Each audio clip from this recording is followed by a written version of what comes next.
का हवाई जहाज है 6500 का। कहीं तो लैंड होता ही होगा वो भी, या सिर्फ विदेशों में ही लैंड होता है? जाइए आप मिलिए किसानों को, कौन मना करेगा? प्रधानमंत्री अगर मिलना चाहेंगे तो किसान, किसी ने रोका है उन्हें?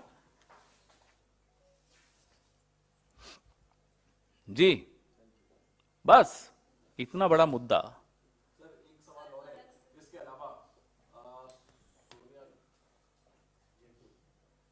राज्यसभा की जो पहली लिस्ट जारी हुई है उसमें सोनिया गांधी का नाम है। खैर अब उन्होंने तो नामांकन दाखिल कर दिया है।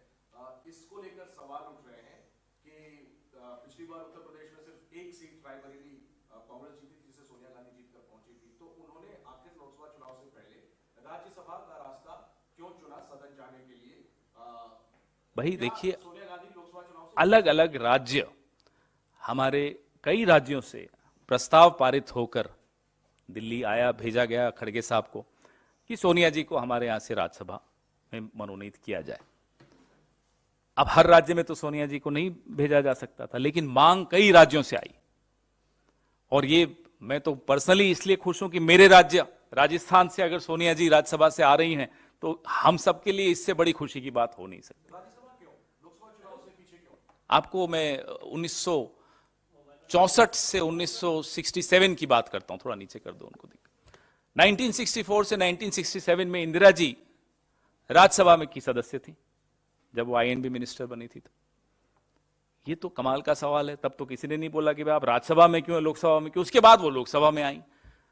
तो ये कोई इसमें मुझे नहीं लगता कुछ ज्यादा पढ़ने की आवश्यकता है।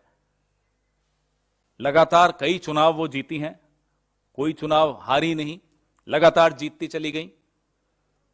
और अब हम सबके लिए बहुत गर्व का विषय है कि वो मेरे राज्य से राज्यसभा में आई। बीजेपी का क्या मतलब है भाई? नहीं, उनका काम क्या है उसमें? उनकी पार्टी है, हमारी पार्टी भी वो चलाएंगे। बेचारे नड्डा जी का तो कुछ पता ही नहीं चलता। आपके चैनल पे देखते हैं, अरे मुझे एक्सटेंशन मिल गई, फिर देखते हैं ब्रेकिंग न्यूज, फिर चेक करते हैं अमित शाह से, शाह साहब वाकई हुआ क्या? तो वो हमारी पार्टी चलाने क्यों आ रहे हैं? उनको कहिए अपनी पार्टी चलाएं। प्रधानमंत्री ने लोकसभा में कहा था कि यहाँ बहुत बड़े नेता ऐसे हैं जो लोग अब लड़ने की हिम्मत छोड़ चुके हैं और अब वो राज्यसभा जाने की तैयारी कर रहे हैं। तब सोनिया गांधी पर कसा था वो प्रधानमंत्री करते रहे, उनका काम दिन भर यही है, तंज कसने का। सरकार चलानी आती नहीं है, नेता बन नहीं पाए हैं। इसी तरह की परेश रावल से ट्रेनिंग ले लेकर बोलते रहते हैं, पार्लियामेंट में भी और बाहर भी। तो बोलने दो। अब बेचारे खर्चा भी किया होगा, परेश रावल को शायद टिकट भी दी थी उसके बाद। तो जो व्यक्ति सुबह से शाम तक कितना अच्छा अभिनेता बनना है, उसकी एक्टिंग कर रहा हो, उसकी रिहर्सल कर रहा हो, उसको करने दो जो कर रहा है। उसको क्यों आप गंभीरता से लेते हो?